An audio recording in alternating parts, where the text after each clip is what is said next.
مثلا المرأة النكدية.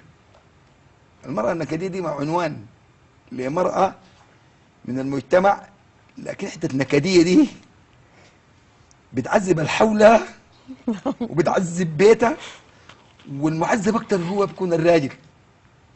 لكن أنا بقول لأي زول متزوج مرأة نكدية أصبر أصبر، لأنه حسب المعطيات أنت من أهل الجنة. أصبر ليه؟ أديك للمعطيات لأنه هو من أهل الجنة. المتزوج مرأة نكدية من حاجة جميلة نمرة واحد، لسانه من ذكر الله ما بقيف كثير. النهار كله يكون شغال حسبي الله ونعم الوكيل، لا اله الا الله، حسب لسان ذاكر.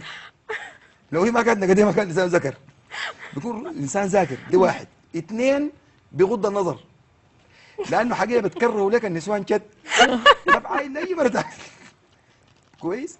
نمرة ثلاثة بيكون محافظ رشيق من امراض الدنيا دي، بيكون زول خفيف كده، لانه حقيقه نفسه مسدوده ما بياكل اساسا، ما في نفس ياكل بيها، لانه بيدخل يده في اللقمه بتيجي هاجمه عليه انت وفعلتك، بخلي اللقمه بيمشي، ما بكون دايما شبعان كده، بكون زول يعني كويس.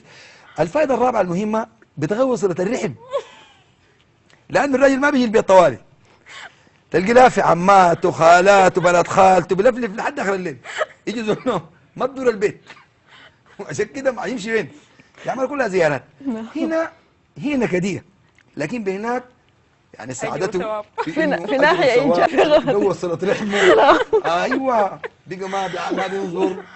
حياه كثيره جميله يعني. شكرا لك استاذ عادل فرج الله، يعني حقيقي